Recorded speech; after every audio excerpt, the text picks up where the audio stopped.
What's going on, everybody? Welcome into another episode, an additional episode here this week of Till Mets Do Us Part. And we are doing something a little different this week in the fact that we are doing extra episodes. That's right. We're doing an extra episode where John Saponaro is flying solo with you. We are live on YouTube. We are live on Twitter or X or whatever you call it. And for the first time ever, because StreamYard has finally gotten its act together, we are live on Instagram. So for those of you who are watching us on the Till Mets Do Us Part Instagram channel, we appreciate everybody who's doing that. I don't know what it looks like. I don't know what it sounds like. I have it muted. I have it open in the background, but I'm going to try to get to comments from Instagram as well. I hope it looks good. I hope it sounds good. If it doesn't, you know what? You're going to go ahead and just, you're going to have to blame Instagram for that one, because I am doing what I do here on YouTube and on Twitter and X as we normally do. And part of the reason why I wanted to do this was because we've gotten so much traction over the last, I don't know, maybe 4 weeks to a month. And the comments have really just built and built and built, especially on YouTube, where your comments, your questions, your concerns, your heckles, like I say it, come in real time. And so, you know, sometimes Ibby and I will start a show with the agenda to want to talk about certain things that are going on in Metsland. And of course, you know, it's our show. That's what we're trying to do. We want to make sure that we put out everything that we want to get to. But when you go from, you know, averaging about 15 viewers per episode, which is what we were averaging when we first started doing this as a live stream, to, you know, now in the 50s, 60s, 70s, all of that, you know, you don't get the opportunity to really interact with the comments the way that you would like to. And, you know, you guys who watch us live, the viewers, the listeners, everybody, you're absolutely fantastic. And we appreciate the fact that, you know, you guys are here with us as often as you are. We appreciate the fact that you guys have so much to offer to the conversation. So Ibby and I talked about it, and we said, you know what? Let's do like a mailbag episode. But other places do mailbag episodes, and you have to send stuff in ahead of time. We are doing this on the fly. We're doing this on the rip, the way that we normally do. I think a big thing about what makes our show different and what makes our show exciting is that all of your stuff comes in real time, the questions, the comments, the concerns, and all of that. So obviously, I've got some things I want to talk about just because I'm fired up with these New York Mets and just the offseason in general. I've got a little bit more free time than I normally do this time of year, so I'm ready to rock with you. So that said, let's jump in to the comments real quick. We got Carlos Ramos checking in saying, John flying solo today, and I'm here for it. We got Keith Blacknick saying nice shirt, and of course, this is the QBC staff shirt from a year ago. So Keith, the man behind the wall, the man behind the curtain over at the QBC, shout out to him for giving me such a nice shirt. And yeah, Jeff Cohen saying, plug your appearance on the Metsian podcast. I popped on with Sam and the Metsian podcast last night for about 2 hours. So I'm really doing triple duty this week. Did our show on Wednesday. I did the Metsian podcast yesterday, which you can get on all your podcast platforms, Apple, Spotify, Google, Amazon, all those places. And now I'm back here with you guys. So, you know, there's a lot of stuff that I really want to talk to you guys about. And I love the fact that, Douglas Barnes saying, hey, you were here on time. No fair. Yeah, it's because it's a lot easier. I'm not blaming Ibby. It's just a lot easier to coordinate when you can start a half hour later and you're the only one that has to worry about it. And it looks like Ibby chiming in real quick. Ibby, what up? My co-host normally on this show, although I'm flying solo today. The autograph, that is the Keith Hernandez autographed framed photo, has been won. Working on getting the person's info at the moment. So, Ibby did a randomizer. We said we were going to do it when we hit 500 subscribers. He did it earlier today, and we'll find out as soon as he can get that person's information and make sure that he can get in touch with them and actually mail out the prize. We'll let you all know who won. But, you know, listen, one of the things we like to do on this channel is give back, and we like to give back to each and every single one of you. I think it's like maybe the 5th giveaway we've done over the life of the show, and we're probably going to keep doing that periodically because it's fun to do, quite frankly. So I like to hook you guys up with some stuff when we can. And in the meantime, let's just jump into this Mets conversation, shall we?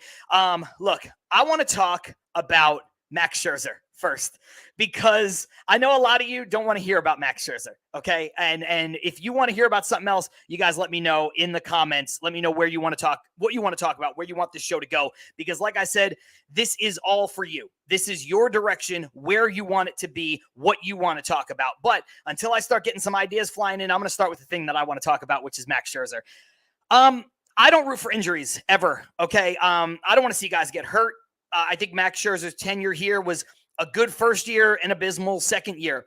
I like that Max Scherzer came here. I like that Max was a part of a team that won 101 games. I respect Max's career and his legacy. That said, man, oh man, oh man, did the Mets and Billy Epler and Steve Cohen make out like absolute bandits. I understand that Steve Cohen had to pay a ton of money to get Texas to take Max Scherzer, but to get back a top prospect, and I know that some people have mixed opinions. Carson, who's a frequent commenter here and's got his own show that's a great show, he doesn't like Luis Angel Acuna the way some people do. I think he's a pretty good prospect. It remains to be seen if he's a great prospect, but he's certainly one of the Mets' top prospects. And so for the Mets to be able to basically buy their way out of Max Scherzer and his contract, and what has become, quite frankly, a headache with Max Scherzer. This is Max Scherzer now basically 3 seasons in a row where he has shown a bit of his age. And with showing his age, he's shown sort of a lack of, maturity almost.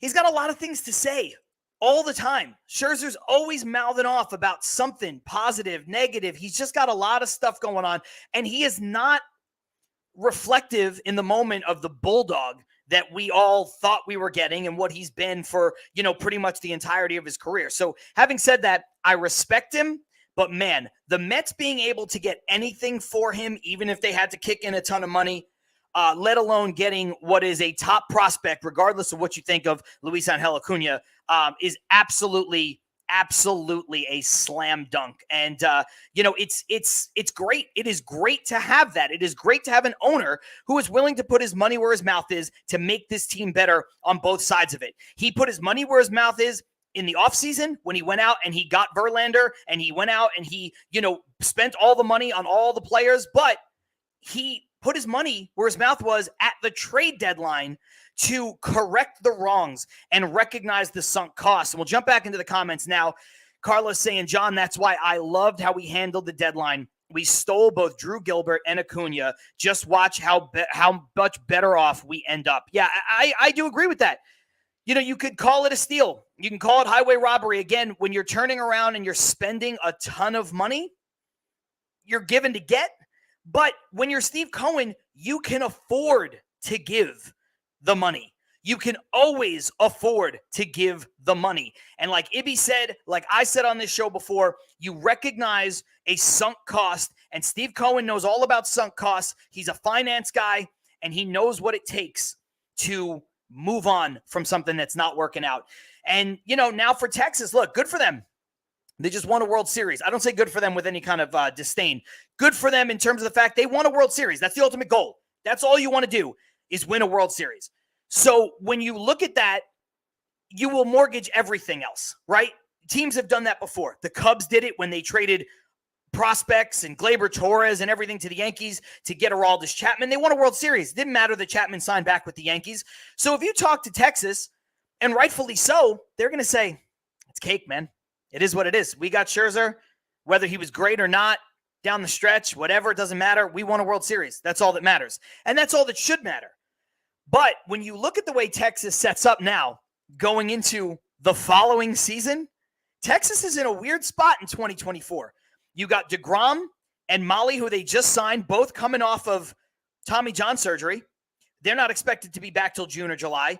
And now all of a sudden, Scherzer, with his herniated disc and his back surgery, he's not expected back till June or July. So I don't know how they are going to cobble together what should be a very productive rotation when they're healthy, but I don't know how they're going to cobble it together for the first 3 or 4 months of the season without Scherzer, DeGrom, and now Molly, who they just signed, just a few short weeks ago. So let's jump back into the comments here. We're rolling over on Instagram Live, like I said, for the first time. I'm trying to figure out how to interact with Instagram Live. That's another reason why we did this. We're like, hey, let's see if we can figure out how all of this works at the same time, and let's see if people enjoy it over on the Instagram for Till Mets Do Us Part. We got Justin chiming in saying, I love the deadline moves. Main reason why I made my Twitter page in the first place. Mets vent, by the way. Yes, Mets vent. I didn't realize that was you, Justin. Yeah, look, the deadline moves you cannot be upset about. We got CP chiming in saying, John giving us a bonus stream. Let's go. Yeah, I just felt like doing it. I felt like talking more Mets. I felt like giving you guys the opportunity to chime in really with your questions. And it's been a little sluggish on questions so far, although we have a lot of people watching. So let me know what you think of, where this hot stove is gone. Of course, we've got the Tyler Glasnow domino that has fallen. Wasn't really an option for the Mets, although I liked him. I understand why he wasn't really an option for the Mets. And he also gets traded with Manuel Margot, who I didn't like for the Mets, but he was linked to the Mets at one point or another here in the offseason. We got my buddy Michael Garaffa chiming in saying, I want to hear your thoughts on where you think Yamamoto will go and what the Mets may do if we don't get him. So that's as good a place to start as anywhere else. I know we talked a lot about this on our main show. Ibby and I did, and you guys certainly chimed in there too. And Jeff Cohen saying Yamamoto to make a decision next week. In the meantime, signs Turner to back up Beatty. We'll get to the Turner stuff later on. But Yamamoto his clock is ticking. They posted him pretty early. He has until January 4th. That is not that long from now when you think about what has to be done between now and then. You've got the Christmas holiday. You've got the New Year holiday when all of Major League Baseball basically shuts down. I mean, every entity, every business for the most part, unless you're in the service industry, unless you're in, hotels and hospitality, all of that stuff is going to shut down. And Michael nailing it right here, 20 days left until he needs to sign. So if that wasn't the case, if he had till, let's just make up a date, January 15th, I would say there's just as good of a chance that you see a Yamamoto deal wherever he goes before Christmas as there would be that you would see a Yamamoto deal after Christmas. But when you factor in the holidays, the fact that he's already met with everybody one time that he's trying to meet with and everybody that wants him, he's already met with them at least once. I got to think that decision is imminent. And when I say imminent, I mean before Christmas. And we're looking at the date right now. You got 10 days. And, you want to call Christmas Eve a holiday? Now you got 9 days.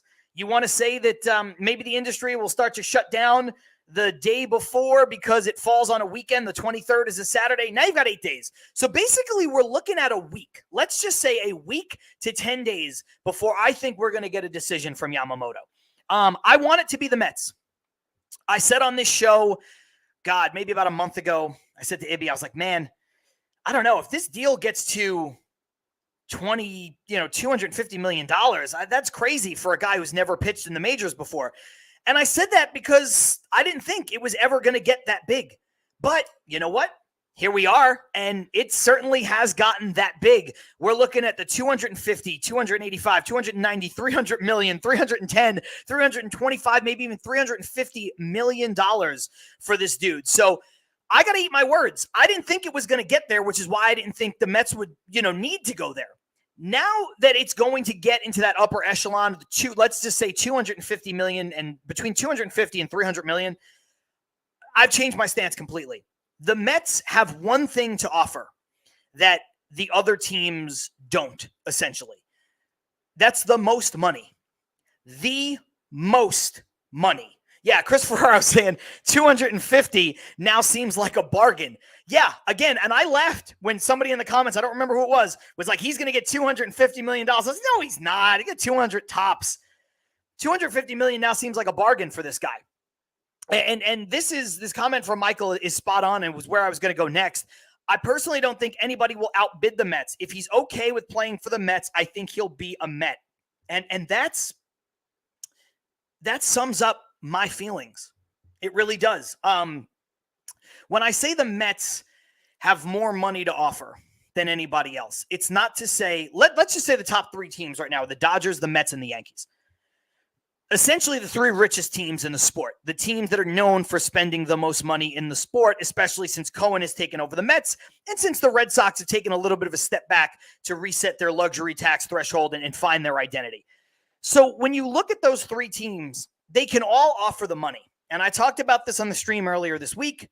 Joe DeMaio said it really well. The Yankees are rolling out the pinstripes. The Dodgers are rolling out the stars. The Mets are rolling out, here's our owner on a private jet and a blank check.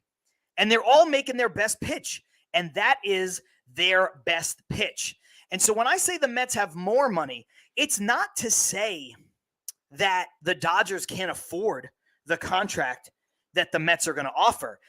It's to say that we don't know what happened in the private conversation, but if I'm Steve Cohen and I fly all the way to Japan to meet Yamamoto and his agent and his family, I end the dinner. I end the conversation as Steve Cohen, $17 billion rich.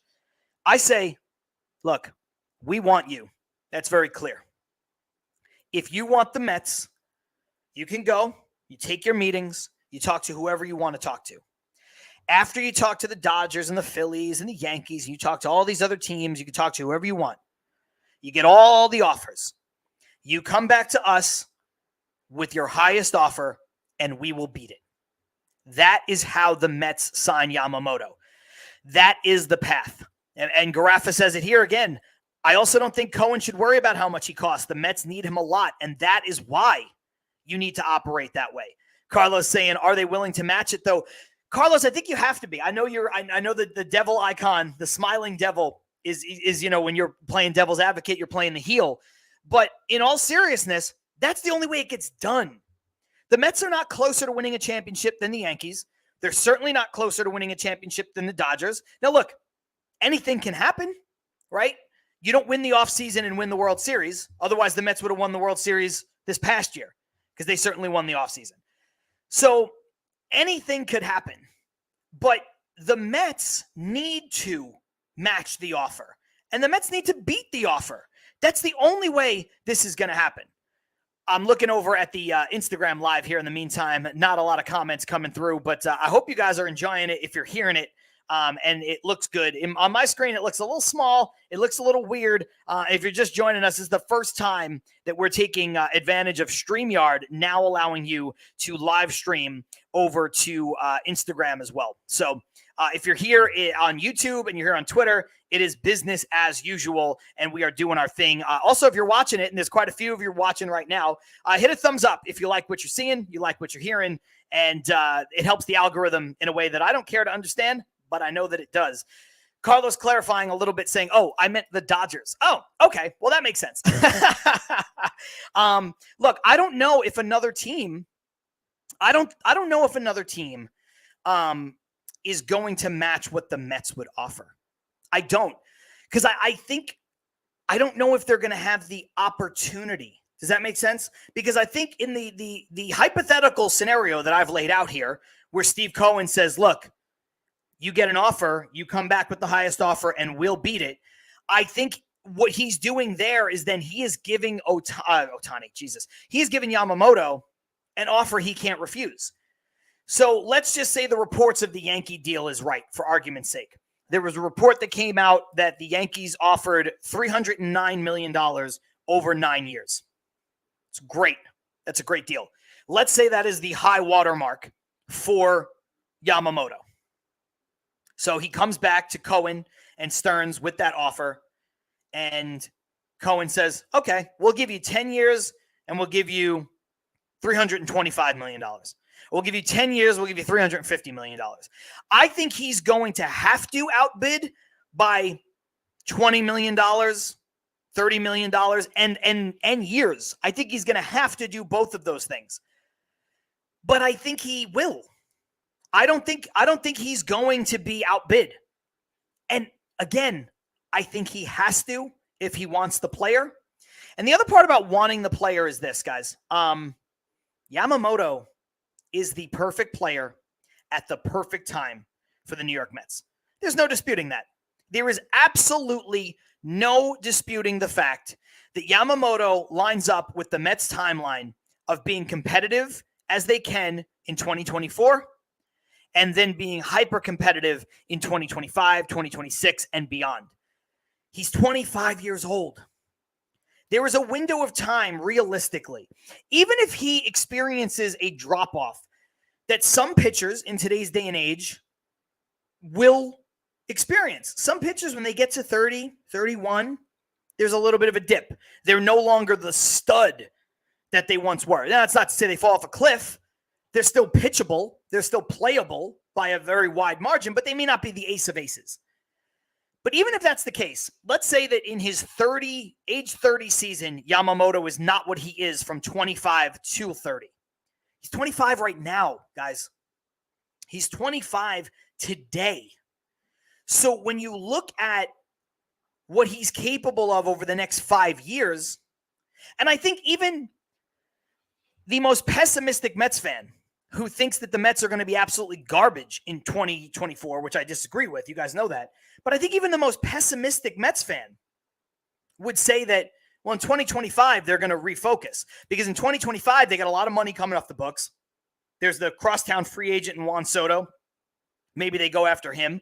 There's going to be some things that the Mets can do in 2025 to be ultimately competitive. Plus, a lot of these highly touted prospects that we've acquired over the last 6 months, they're going to be one step closer.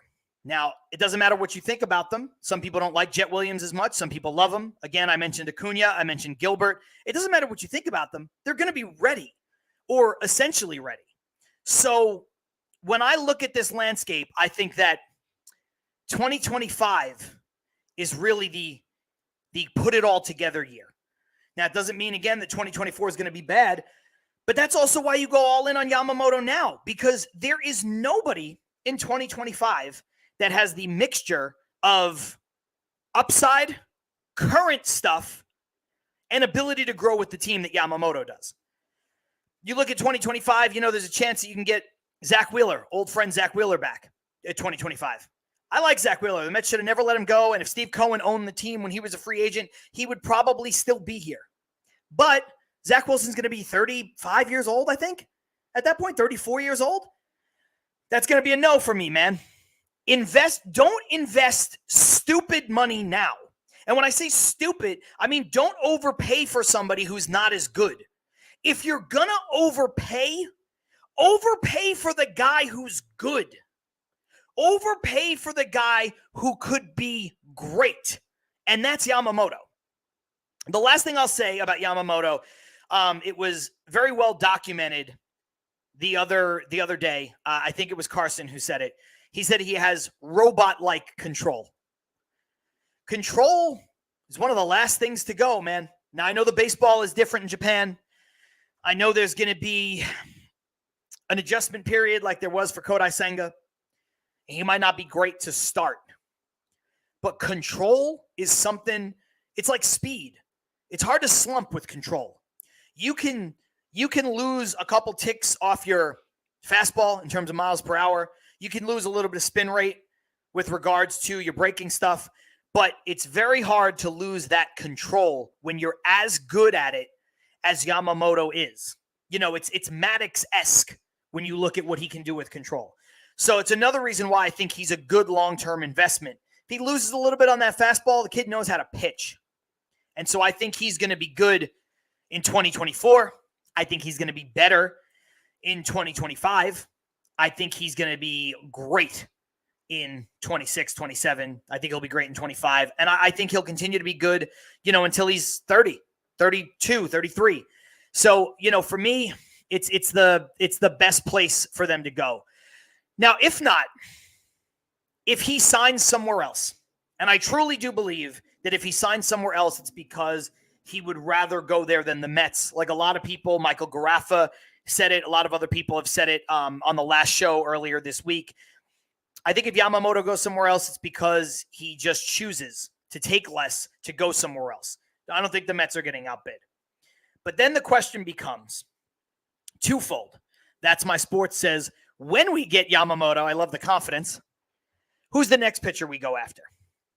Justin says, as a backup plan, if we don't get Yamamoto, where do we go? And he mentioned somebody that I've talked about a lot, which is Lucas Giolito. So I think, and a couple of other people now have mentioned the prospect of, if missing out on Yamamoto, maybe you go after Blake Snell. That's what Carlos Ramos said. Don't be surprised if after Yamamoto, we go for Snell, just saying, but it's not a bad thing because he would be the third starter, move to the fourth in 25 when we sign Burns. Yeah, you're trying to go all in. And a lot of people are saying, listen, no to Blake Snell, don't get Snell. I just think I like Snell a lot. I just don't think Snell, I don't think Snell is going to be worth the contract that he gets. And if you listen to this show in the past and you follow me on Twitter, I hate to be a broken record about it, but you guys know that I'm fully in support of the player. I think if you're a player, you get as much money as you can every single time you can. And I just think that that's how you should operate. So I'm never going to say a guy isn't worth it. You get as much money as you can, and I fully support that. But from a standpoint of building a baseball team, not a personal feeling, I think Blake Snell is going to get more money than he's worth. And so that's why I wouldn't go after Blake Snell, even though I said earlier that, Snell makes sense as a fallback plan. And I think CP says it well here. Snell or Monty, 6 to 7 years, handcuffs the Mets. Going to have to sign more free agent pitchers next season with Sevy and Quintana coming off the book. So the one thing I'll disagree with there, CP, is that I don't think anything handcuffs the Mets. When you have Cohen as an owner, I don't think you're handcuffed. I think this is the George Steinbrenner Yankees model of you just swallow a mistake, or if you have to get better, it doesn't matter who you have on your roster, you go and you get better.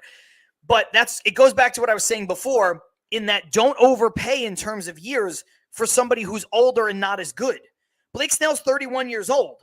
I don't want to give Blake Snell, let's just say 6 years, $200 million, when I can give Yamamoto 10 years, $320 million, $325 million. Now, it's a lot more money, but look at the time you're getting him. You're getting him from year 25, age 25 season, to age 35 season. Blake Snell, you'd be getting until he's damn near 40. He better be good. He better be good at 38 years old. He better be, if you're spending that much money on him. So when you look at where the Mets can go as an offshoot of if they get Yamamoto and if they don't get Yamamoto, I think the path is very similar, to be honest with you. BMW 05 saying, offer him $320 million for 10 years with a $10 million signing bonus. That would do it. You know what? I think that forget about the signing bonus just for a second. It's like somebody said earlier about the posting fee. Some of these things are just the cost of doing business. So I'm going to eliminate the signing bonus for a moment. $320 for 10, I think it's about the ballpark. I think that's where you're looking. I think ultimately the contract for Yamamoto is going to be 10 years. I think there's probably going to be some opt-outs in there because I think players coming over from another country and another league sometimes want opt-outs. And sometimes they don't. Sometimes they're like, look, I chose the place and I'm going to ride it out with the place. But I think 10 years is a lot for a young kid making the transition to a new league, a new country, a new culture. So I would say 10 years with a couple opt-outs, maybe an opt-out after 3 or an opt-out after 4, something like that. And I think $300 to $350 million is the ballpark. So if you want to say 320, want to split the difference, say 325, I think that's where you're living. Chris Ferraro saying Snell 2 years, fine. Yeah, Snell 2 years is terrific. I don't think Snell's getting 2 years. If for some reason his market shrunk, yeah, give me Blake. I'm all over Blake Snell on a 2-year deal. I don't think you're getting Blake Snell on a 2-year deal. He just won the Cy Young. He's I think he's the 7th pitcher of all time, something like that, 6th, 7th, or 8th pitcher all time to ever win a Cy Young in both leagues. I know that the Cy Young is not the be-all, end-all in terms of great pitchers. There's a lot of different factors that play into it. They've stopped rewarding wins, thankfully, and they go more towards the bulk of what a player is capable of doing or what a player did over the course of their entire season in terms of their ERA and their whip. And, they look more into the advanced statistics because they realize that wins aren't everything. But Blake Snell had a great season. I thought Blake Snell should have won the Cy Young, so I'm all good with that. So 2 years, I'll even take, honestly, if you told me you could get Blake Snell for 4 years and an option, I'd entertain that. But I think Blake Snell is going to get, like somebody said earlier, I think he's going to get 6 years. I think he's going to get 7 years. And for me, that's not where I want to be. And yeah, Carson, I shouted you out a bunch, Carson, already, but thank you for joining in. You said this in the chat on Wednesday, and I agree with you now. He continues to envision the Angels throwing 8 years at Snell in typical Moreno fashion. You know, there's one thing you have to say about the Angels is that the Angels spend money. They just don't spend it well. The Angels just spend it foolishly. The Angels gave maybe the worst contract in baseball to Anthony Rendon, who's a very good player, but you know, that contract that he got and what he's given them is absolutely zero.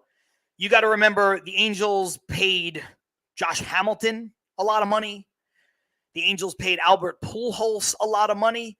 Pujols is an all-time great, but you know, he was over 30 and they were certainly paying him for what he already did in St. Louis, not what he was going to do for them. They just kind of have a history of giving out bad deals. Obviously, the Ohtani deal was great for them, worked out. They didn't win anything, but definitely a great deal. But yeah, they're just not. They spend money, and I appreciate that, but they're not smart when it comes to spending money. Guys, we're just about the halfway mark here of what we're going to do.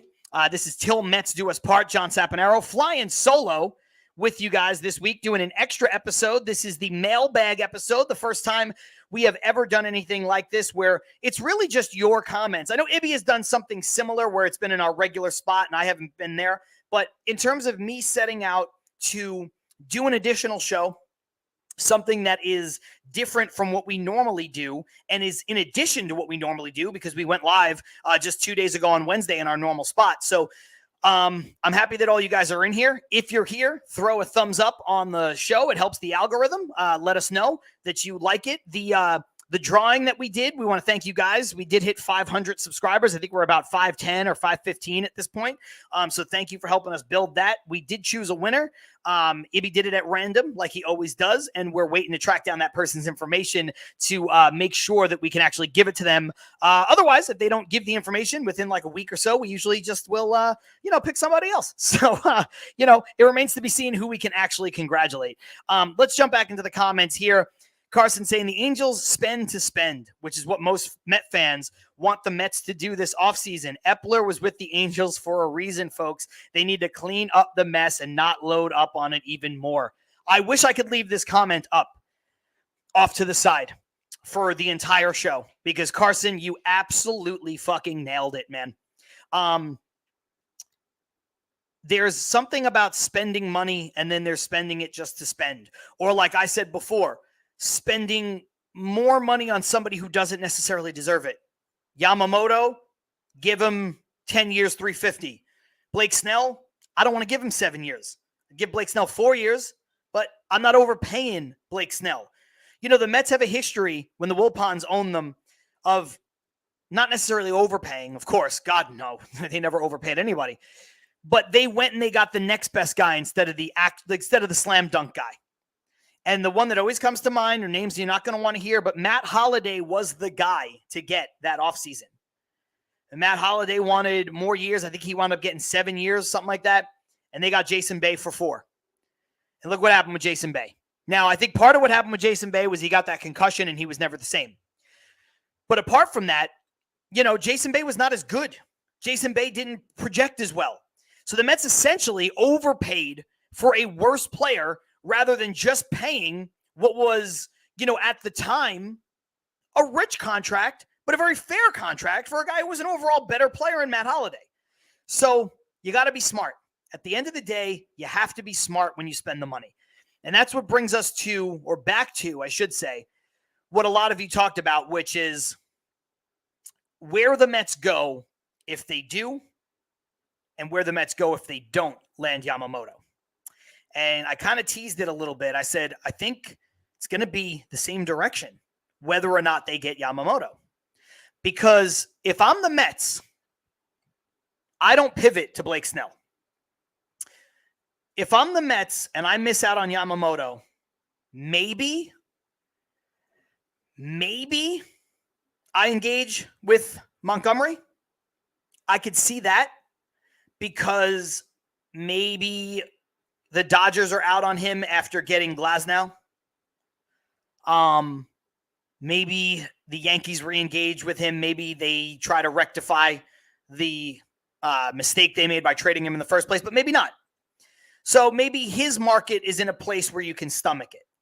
But I could see the Mets potentially, I don't think this is what they're going to do, but I could see the Mets being in on Montgomery depending on his market, even if they get Yamamoto.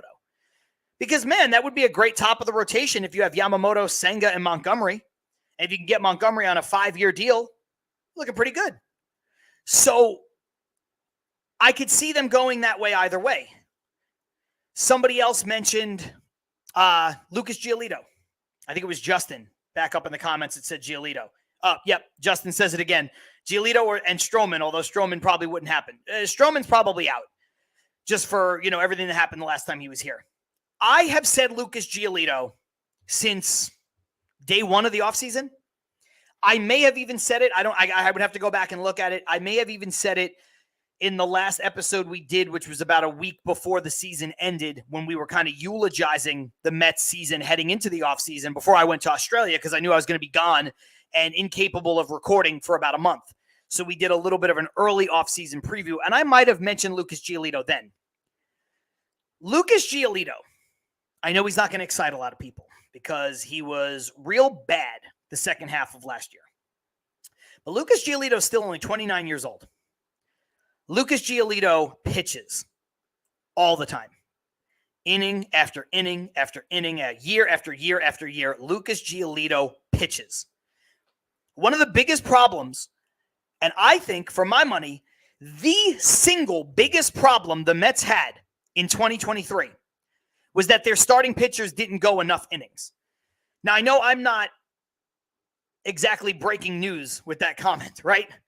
But if the Mets had starters who were just decent in terms of innings pitched, the Mets probably make the playoffs.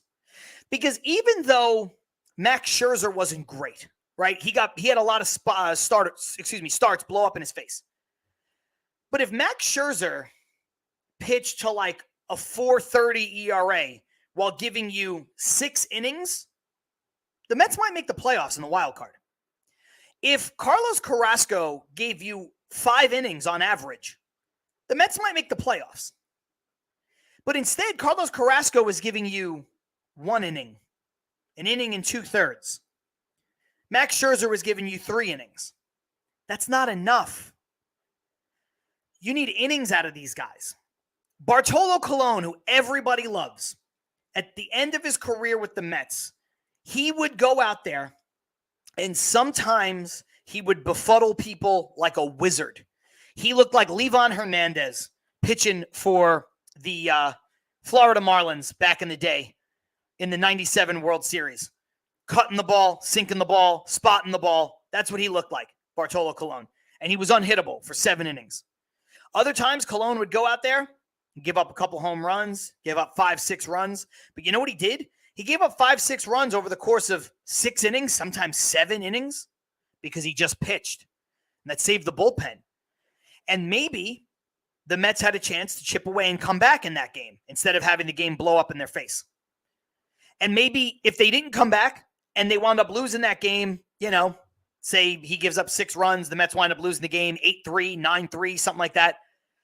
Well, they saved the bullpen. And now the next day they can come back with a clean slate and try to win instead of burning out their bullpen in a game that they were going to lose anyway. That's one of the most painful things, guys. If you're a baseball fan like we all are, you watch the Mets every day. I don't care what team you root for.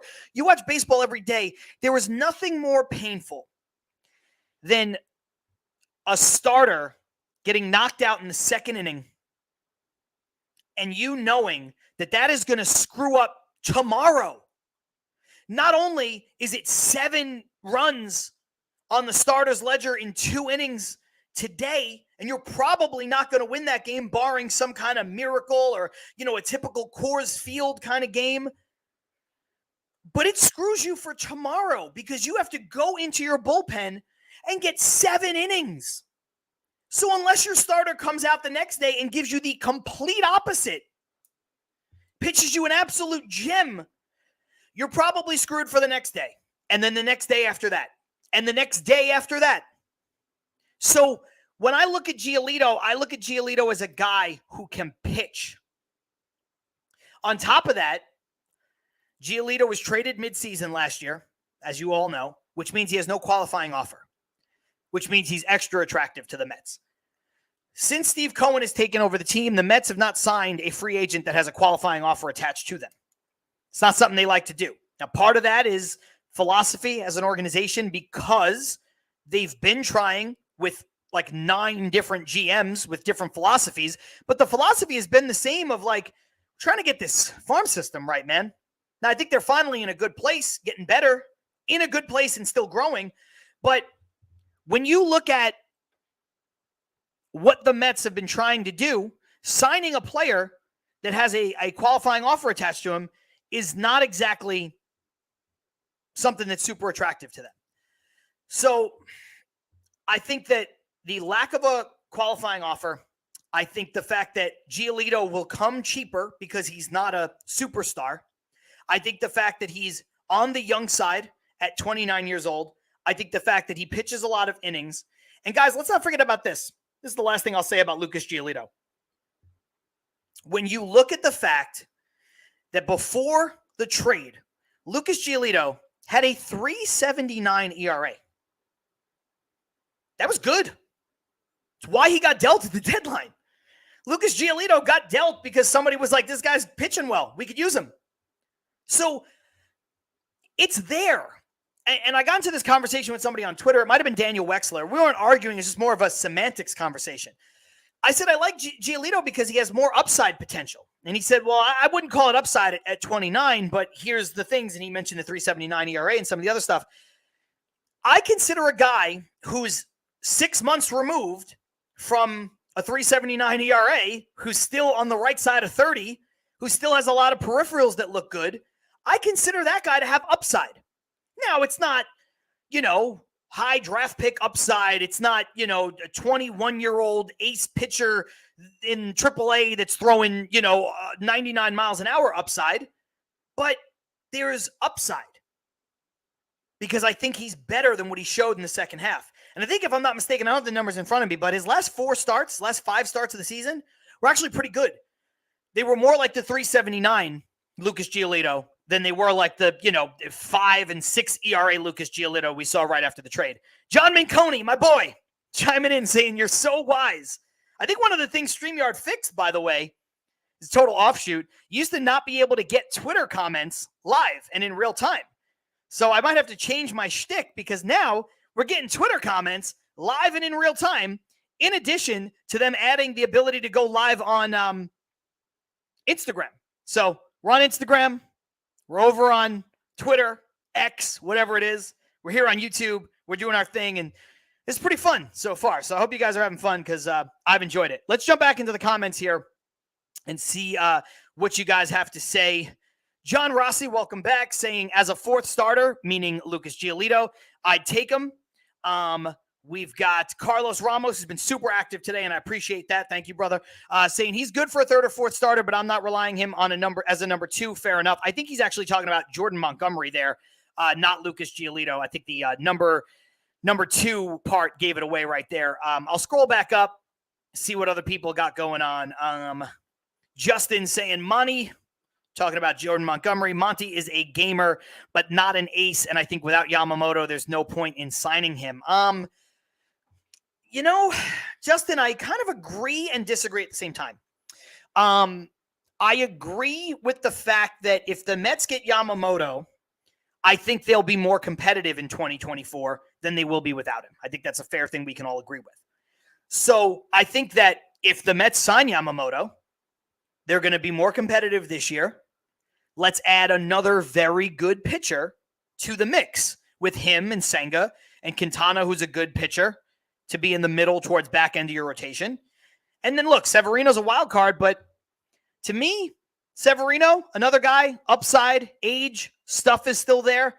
I think Severino can give you everything between being the complete flame out that he was with the Yankees last year to the 6.65 ERA and being the same ace he was with the Yankees a few years before that.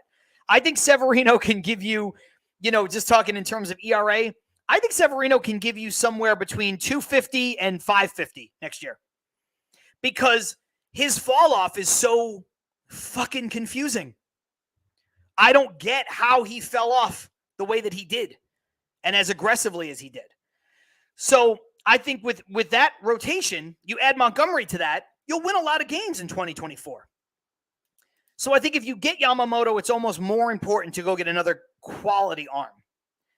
But at the same time, I think if you don't get Yamamoto, now you need another quality arm in the mix to just be competitive.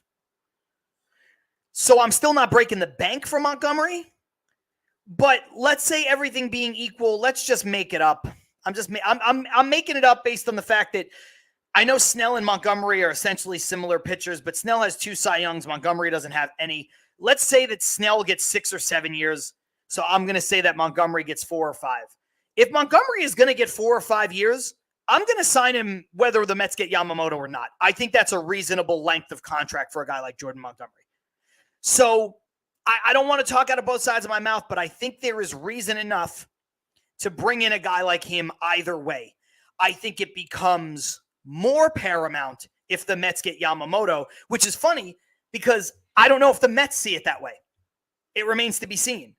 But, somebody mentioned Jack Flaherty coming off the board, signing a deal with the Detroit Tigers. I liked Flaherty. I thought he was another bounce back guy, a guy who at one point was, excellent with the Cardinals and saw a drop off, but, still young enough where you can maybe get something out of him. I think of the guys you could try to fix and try to get something out of, I think the Mets chose their guy with Severino. I think they saw him as the guy with the highest upside. And so rather than go for Flaherty or Michael Wacha or Seth Lugo, I think the Mets were like, no, Severino's the guy. Because if Severino, unlike the other guys, I think if Severino is good, Severino can be a number 2. I'm not sure if Flaherty is a number 2 anymore. I'm not sure. Michael Wacha is not a number 2. Seth Lugo is not a number 2. So I think they looked at it and said, we're going to go one roll of the dice guy, and that guy is going to be Luis Severino. Maybe it's because of the stuff, like I said. Maybe it's because, and Chris saying it right as I was about to say it, maybe it's because Sevy's been successful here. He has. I mean, Sevy is, has had almost about as much success as you could possibly have with the Yankees. He was terrific with the Yankees for a point. So, I think when you look at that, I think that's who the Mets identified. Now, a lot of these guys are coming off the board. I liked Lugo as a reunion guy. A lot of you didn't like him. I understand that. I understand why too. I was not giving Lugo 3 years. I was not giving 3 years, $45 million. I wasn't super high on Michael Wacha. I think I have a bias that's unfair about Michael Wacha. And I think it's because of the Brody Van Wagenen year when he brings in Wacha and Porcello and they're both bad. I think Wacha obviously has remade himself as a pitcher. So I think my bias is unfair to him, but I just don't know that I wanted to go back down that road. Having said that, I wouldn't have given him a 2-year deal. So I was out on him for that. Flaherty got a 1-year deal. I would have done a 1-year deal for Flaherty. Like Carson always says, and I agree with it, there's no such thing as a bad 1-year contract. So I would have, for me, Flaherty, 1-year deal, absolutely. Would have absolutely gone for it. Justin Mets Vent saying, Porcello and Wacha give me nightmares. Yeah, they kind of should, man. It's definitely the things nightmares are made of when you think of Brody Van Wagenen and, some of those things. Hey, it's Christmas time, Mets fans. Here's our Christmas gift. Rick Porcello, Michael Wacha, and the ghost of Dellin Betances. Absolutely, absolutely brutal. I think a lot of you are saying similar things too with regards to the rotation in terms of the Mets need another arm, even if they get Yamamoto, because they're going to need to go to a 6-man rotation because they had to go to a 6-man rotation for Kodai Senga. And I think that's an astute observation. I think that's why the Mets were in play for Eric Fetty all jokes aside, as this potential upside arm. I know we all saw Eric Fetty suck for the Washington Nationals, but what he did in the KBO was pretty legit. Now, I know the KBO is not a great league, but I think that there's, they were looking at him as a guy who could maybe pitch a little bit in the rotation, a little bit as a long man, a little bit, as a fifth, sixth inning relief pitcher. But I don't think they wanted to go, the extra $5 million. I don't think they ever wanted to go to, the guaranteed spot in the rotation, which the White Sox may have been able to offer. And so, but the Mets need more. I like Lucchesi enough. I think Tyler McGill maybe can be fixed still, I'm hoping, because at one point he showed a lot of potential. I don't really like David Peterson. He's hurt till the middle of the season or later anyway. But the Mets need more. I mean, Lucchesi and McGill, they need to be your 8th and 9th starters, not your 5th and 6th starters. Let's just put it that way. So, you know what? Yeah, let's transition a little bit. We talked a lot about the starting rotation. Let's talk about the Mets' other biggest need. Let's talk about some bats in all caps. You guys know how I feel about... Oh, wait, Carson dropping some breaking news. Braves just got Matt Carpenter. Of fucking course they did. Yeah, something tells me Matt Carpenter will be really good for the Braves. He's going to have like that Yankee run. Like the run he had with the Yankees, he'll probably have with the Braves. Because that's, they always do that. Chris Ferraro saying, eat the Marte contract, get Soler. Look, I don't think you could eat the Marte contract in terms of he's got to play, at least at the beginning, because you can't trade him. That contract is untradeable for somebody who I think now is 34 years old and has double groin surgery, who relies very heavily on his lower half, particularly his legs, not only to get the drive that he needs, but also the speed in the field and on the bases. So I don't think you could eat that contract, but I do think you might need to look at the Marte contract the way that the Mets always under the Wilpons refused to look at David Wright. The Mets under the Wilpons every year was like, man, we hope David Wright's healthy. You guys going to get a real third baseman in case he's not? No. I think the Mets need to look at it the opposite way. I think the Mets need to go out and get a real outfielder, a legitimate outfielder. I would get 2. I like the depth moves. I like Trace Thompson as a minor league deal that can maybe be your 5th outfielder. You want to get me Michael Taylor? I'll take him. Absolutely, I'll take Michael Taylor. I don't want Michael Taylor starting. So I think they need to go out and get 2 legitimate outfielders, plug them in on either side of Nimmo, and go to war. But you're going to have to see what Marte can give you. And then look, like Carson says, Marte is 100 shit plate appearances away from a buyout. I think that's possible, but you're going to have to give him those plate appearances, and that's what I mean. Like you're not just going to eat it now and say, okay, this guy's a $20 million bench player. So you guys are mentioning some good folks with regards to these bats. So let's go back into the comments. First of all, Chris Ferraro, who mentioned the Marte thing, he says, get Soler. I love Soler. I think Soler is a perfect fit for the Mets. Power bat, more of a DH than anything else, but he can play left field and right field. He's not a good fielder, but he has a good arm. And he's the kind of guy that if you just split his role between DH and the outfield, he's not going to kill you. If you get a defensive-minded outfielder to go along with him, like Michael Taylor, you can move things around, on a day where somebody else DHs. You have Soler in left field. You have Nimmo in center field. Late in the game, Nimmo moves to left. Taylor goes to center, something like that. So that makes sense. Michael Garaffa with a good comment here. I'd like to see the Mets sign Rhys Hoskins or Jose Soler. So I already made my point clear on Soler. We need another bat behind Pete Alonso, assuming hopefully he stays. Alonso's staying. They're not trading him. 100% guaranteed. Take it to the bank. They'd be stupid to trade him. They're not trading him. Now, whether or not he's a Met long-term, it's a conversation for another day. Whether or not he gets an extension, it doesn't seem likely at this point, but nothing is impossible. I think he goes to free agency and the Mets ultimately bring him back. I think that's what happens. But for this coming season, some of you are going to be real happy about it. Some people are going to be upset about it. I don't know why, but I know you guys are out there. They're not trading Pete. It's not going to happen, and they shouldn't. They need more power, not less. And I saw Carlos Ramos say it's not a rebuilding year, something to the effect of it's not a rebuilding year. It's a transition year. It's a retooling year. I'll use that word. When you're looking at that kind of a transition year where you still hope to be competitive, because let's be honest, the core of this Mets team is not young. Now, they're not old, but they're not young. Lindor, Alonso, Nimmo, Edwin Diaz, Kodai Senga, everybody except Alvarez. You want to put McNeil in there. I don't consider him a core piece, but he's signed. So let's say, for argument's sake, he's a part of that. These guys are not young. And so you're going to want to be as competitive as possible in this year, especially when you've already done a lot to rebolster your farm system. You're not going to get that much for Pete because he's got 1 year of control. Pete's great, but nobody's going to give you a ton for a guy who has 1 year of control. You might get one good player, one good prospect from a team that's a Pete Alonso away from a championship. But other than that, you're not going to get a ton for him. And you know what you're not going to get for Pete Alonso in a trade?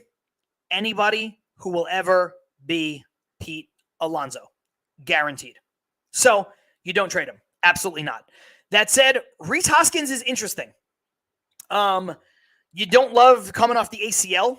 Again, this is a guy who's a power bat who needs his legs to generate power. Power hitters get their power from the ground up. So I'd like to know that he's 100% healthy. I'd like to see him do stuff.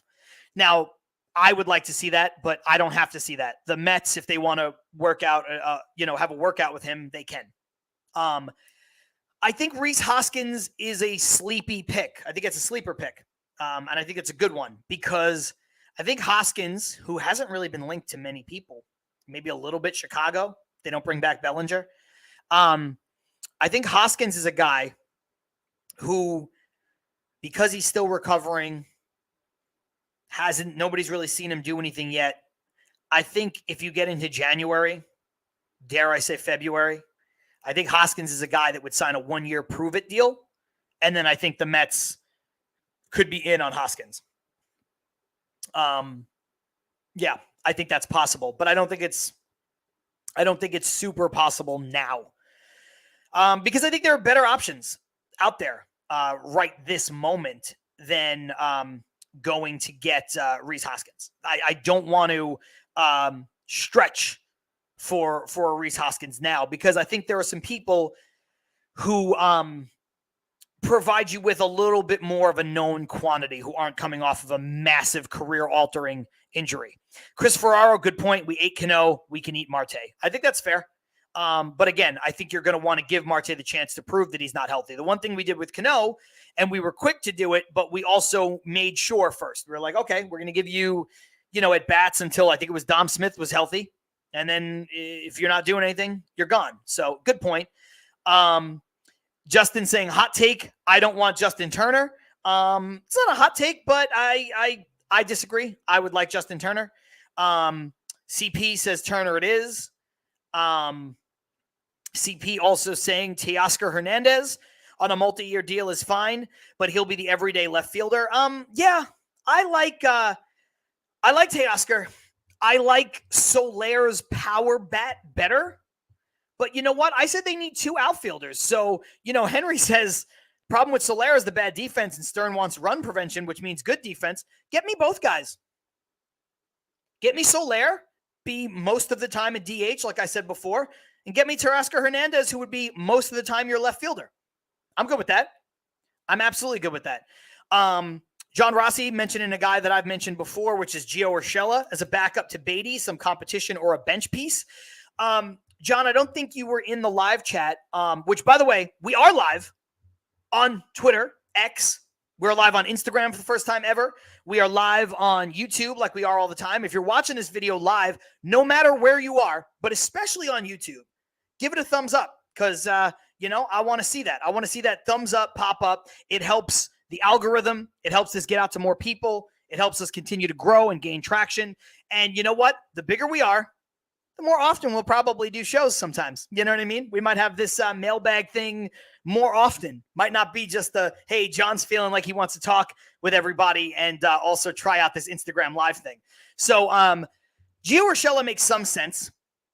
I think for the Mets, it depends what direction you want to go. Do you buy into Beatty enough where Justin Turner, as a guy who can kind of sort of fill in at third base sometimes, or do you not trust Beatty enough where you have to give him actual competition of somebody who can maybe split time with him as a right-handed bat at third base?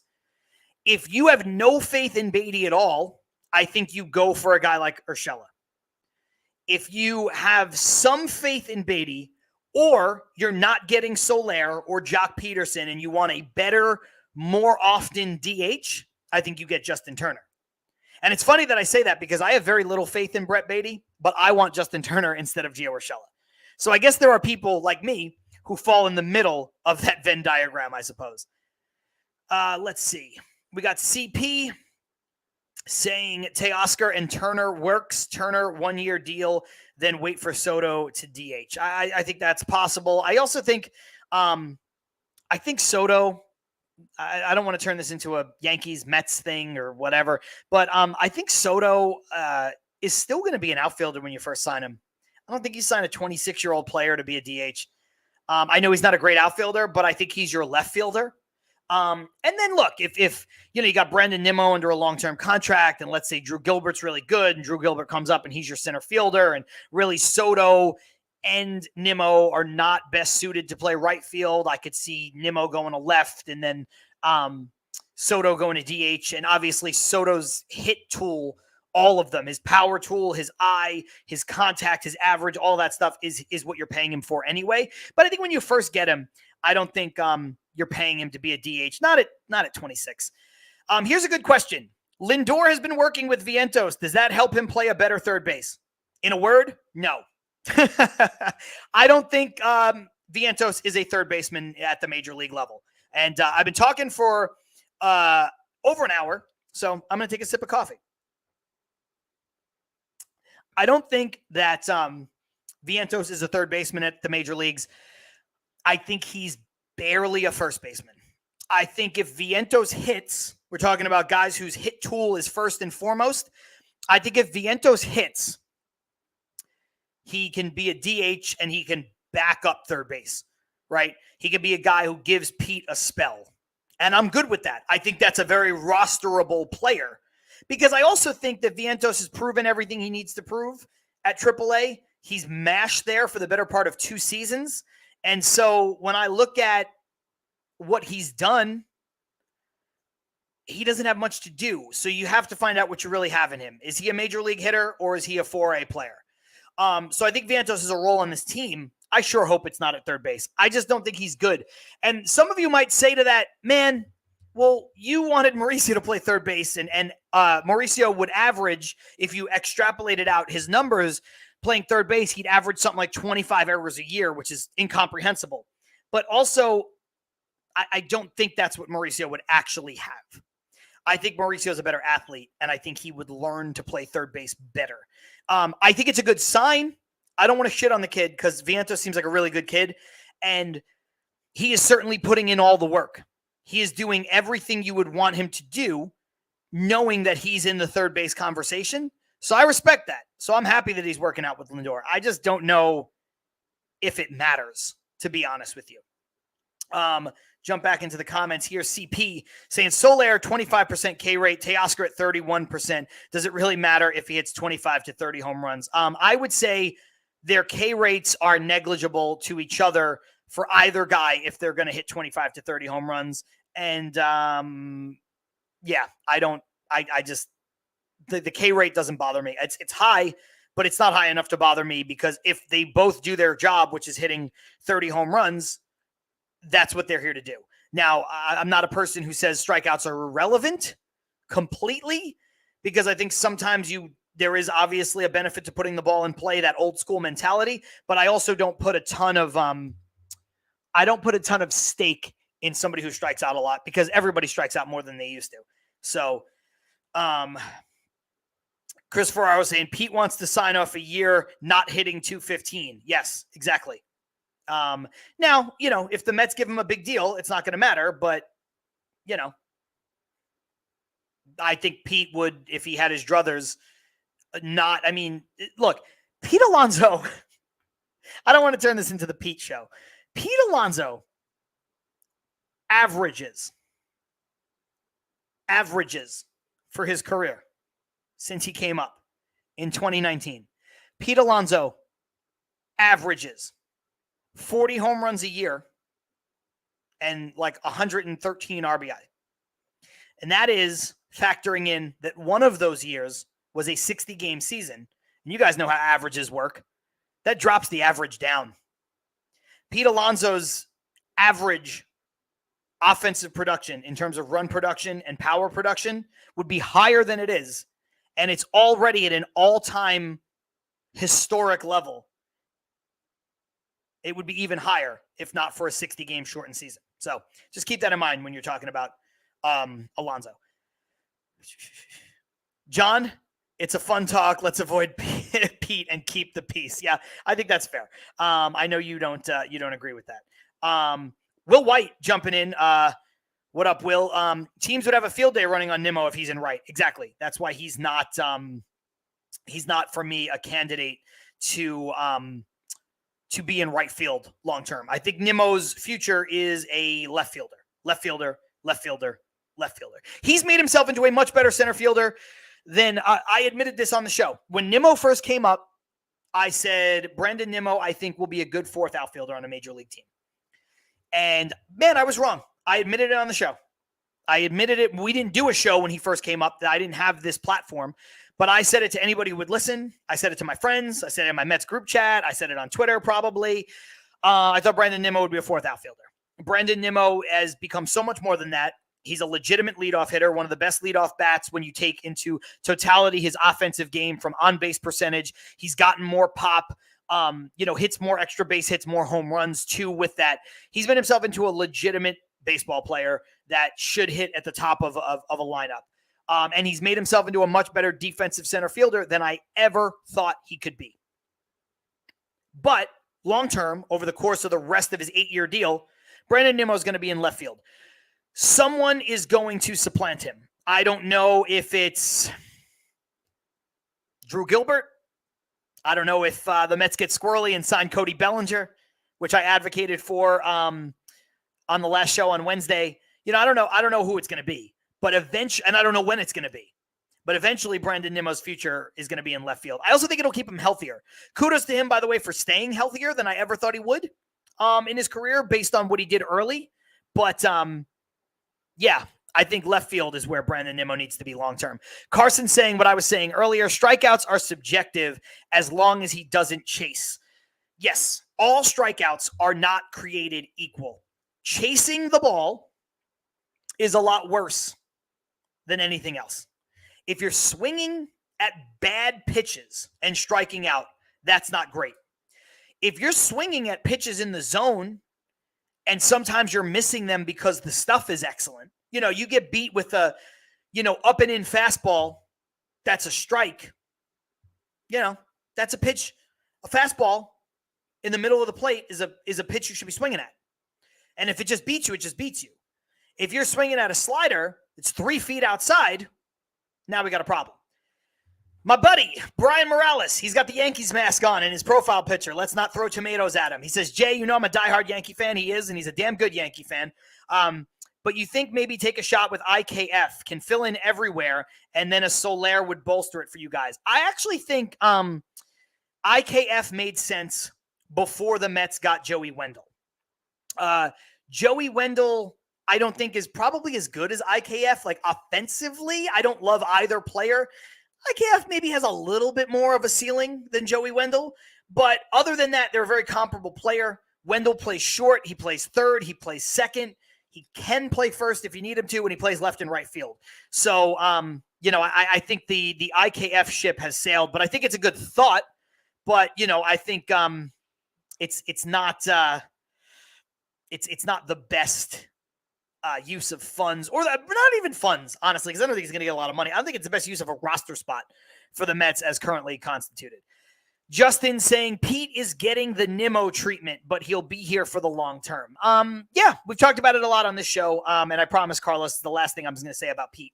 The Mets, I mentioned before, the Mets under Steve Cohen don't sign players with qualifying offers attached to them, and I think it's because the highest free agents so far with qualifying offers, the best of the best, have been players that didn't really have an interest in coming here. Shohei Ohtani, Aaron Judge, they got the qualifying offers.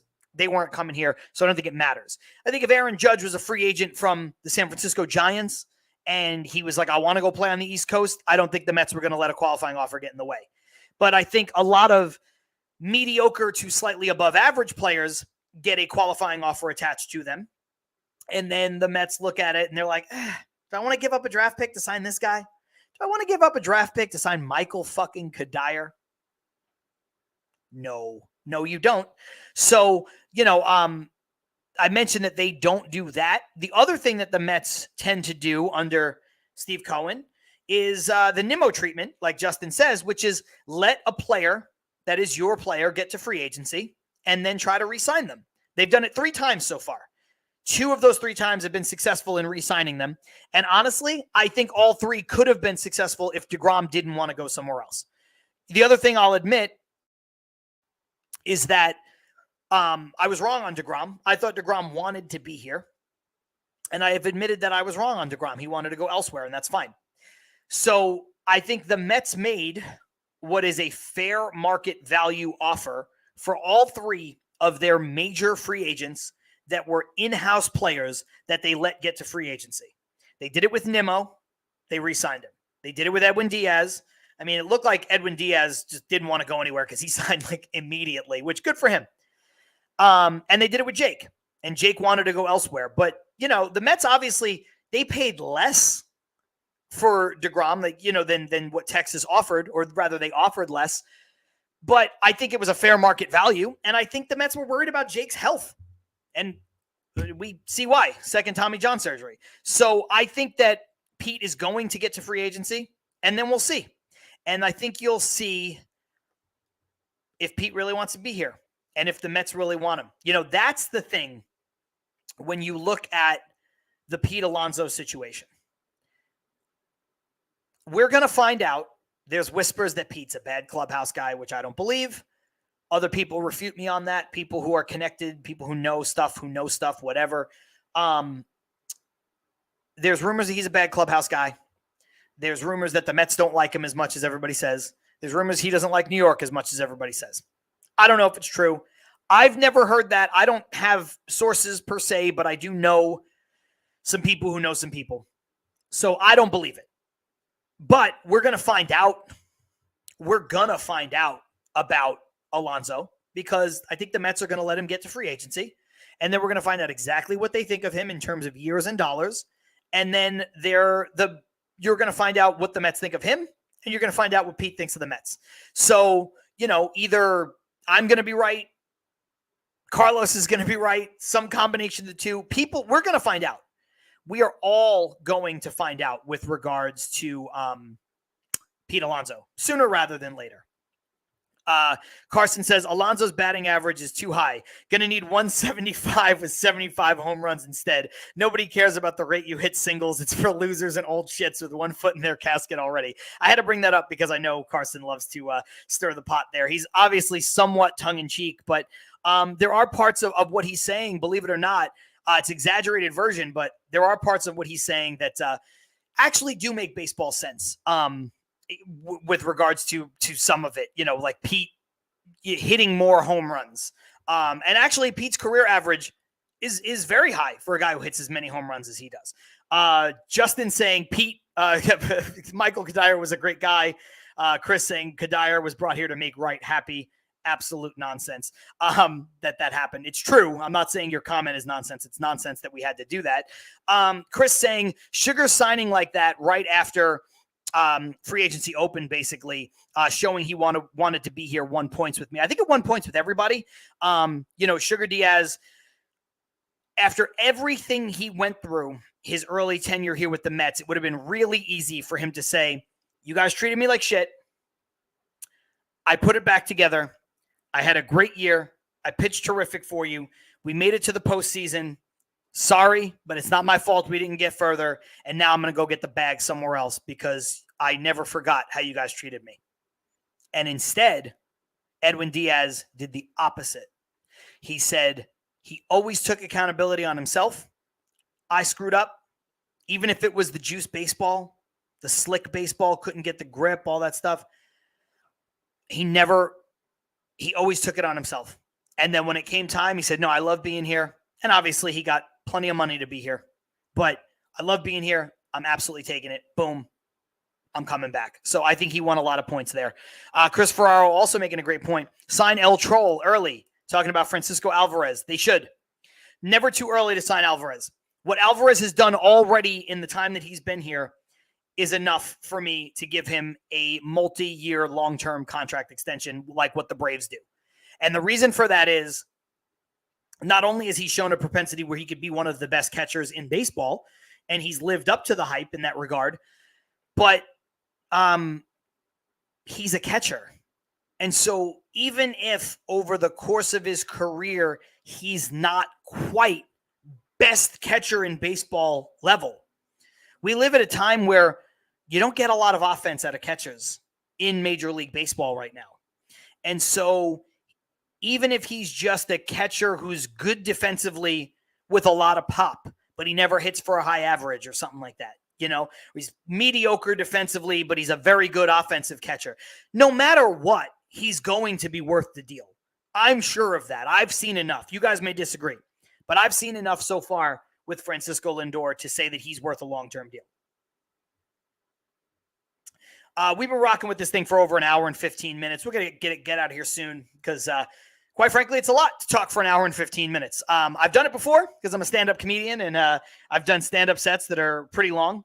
But it gets tiring after a while, and I'm going to need to take a break. So I appreciate everybody who's been here with me on YouTube, on Twitter, on X, everybody who's chimed in, the folks over at Instagram Live who have joined in. I don't know how many there are of you rocking the entire time or back and forth or whatever the case may be. But this is our first time doing it over at Instagram Live. So I really appreciate everybody who's tuning in over there. Yes, go ahead and like the video. Like the video. Thank you, Chris, for reminding me. And Carlos saying, not to mention we need a catcher. He's perfect for us. He'll only improve. He's an artist at framing. He's getting better at calling games, and his hitting got a lot better. Sign Alvarez. Yes, 100% right, Carlos. I've said that Yamamoto is the perfect player at the perfect time for the New York Mets to sign, and I stand by that. I will keep saying that until he signs with us or elsewhere. He's the perfect player at the perfect time because of our need, because of his age, because of his ability. Well, you know what? You could say that same thing about Francisco Alvarez. He's the perfect player at the perfect time for the Mets. We have a need at catcher.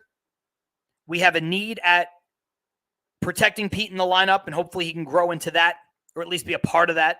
We have a need for another power bat. And Alonso checks all those boxes. Alvarez checks all those boxes. The only difference is Alvarez is under team control. Great. Team control is terrific. You got to go to arbitration. You got to pay guys. You got to do that whole thing, the whole song and dance. No. Carlos is right. Sign him now. Absolutely. Carson saying Diaz getting paid $100 million was a clear victory for me, who's defended him since the very miserable beginning. Yes, was a great acquisition when they made it.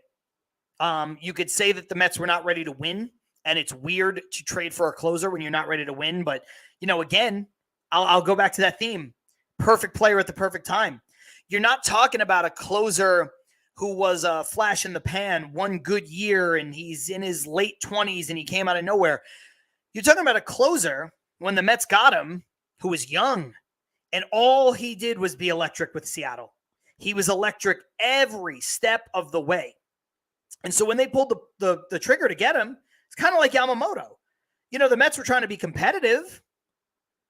The Mets weren't going to win a World Series more than likely, but they went out and they got a guy who, if they were really good that season, would have been really good for them. If they weren't, he would have been a guy that they could grow with and they could grow together. And we saw that. So I think that's a great point out of Carson. All right, guys. I appreciate all of you who tuned in to watch this. It was a lot of fun. Hour and 20 minutes, solo show, rocking with all you guys on YouTube, on Twitter and X, on Instagram Live for the first time. Like the video on the way out.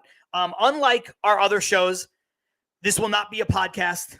This will not go to the audio streaming platform. However, it will live, of course, forever on our YouTube channel. So if you are coming in late and you're like, hey, I want to know what John had to say about Yamamoto, or I want to know what, Carlos Ramos asked earlier that brought to the, the conversation in this very back and forth, mailbag sort of show that we did. You can do that. You can go back and you can watch it. You can watch the entire show. You can watch any portion of the show. And I really appreciate the kind words, too. Carlos saying this was great, John. Chris Ferraro saying this is a good show. Michael Garaffa, it was fun, John. That's my sports. Love the show tonight. Patty in NYC. Thanks, John. I appreciate you guys. It was fun for me to do it, and I hope it was fun for you to do it. And like I said before, we're not going to do it every week. But if this becomes a thing, that you guys want, and, when we do our regular shows and we get 70 people, hopefully more than that, 100 people, 200 people, who knows? We get more people in the comments. It's hard to interact with the comments each and every single day or every single show. And so when we do it once a week, it's a little hard. So, we want to make sure, though, that we give you guys the opportunity to have your voices heard, because there's a lot of great Mets content out there. And hell, we're friends with most of them. Most of them have been on our shows, and we've been on most of their shows. But part of what we have done here and what me and Ibby have built here is with you guys. We enjoyed doing the podcast, but once we turned this into a live show, it really took on a life of its own and it became something different. And we love what it's become. And that's because of you guys. I oftentimes say that what we've built, me and Ibby, and, it's because me and Ibby work damn hard to make this thing a thing. But again, it's you guys, the way it's grown. Otherwise, it would just be, two idiots talking to each other about the Mets back and forth. The difference that has made this into something is all of you who listen and watch. And so I know we say it all the time, but we appreciate it. We absolutely do. And so, thank you guys for continuing to chime in and be a part of the show. Sincerely, we mean that. We've got some cool stuff coming up. We've got some guests coming up after the new year that are going to be really cool. Some people we're really looking forward to. Some new guests, some returning guests, some former Mets guests. It's going to be good. We got a lot of good people to talk to, including all of you guys. And Carlos Ramos saying, great show today. Till Mets Do Us Part may have to expand to 2 shows a week.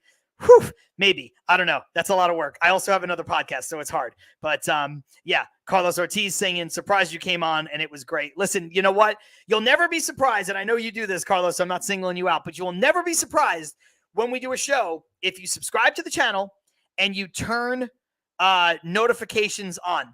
The notifications say, hey, they're going live. Why don't you check it out? And Douglas Barnes saying, peace, y'all.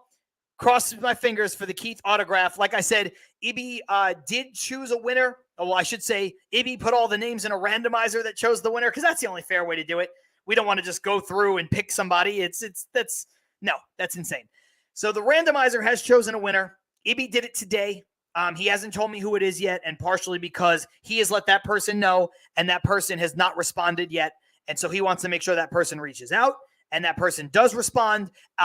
This way we can actually get the prize to that person. So it might be one of you.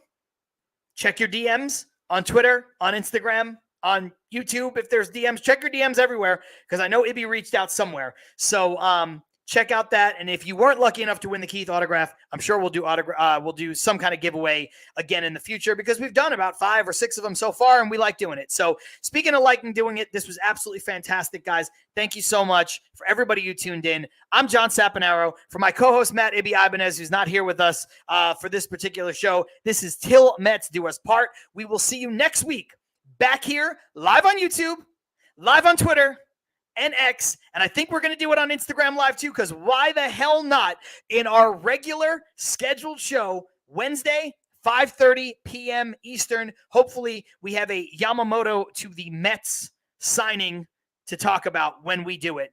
We'll see you guys then. Peace.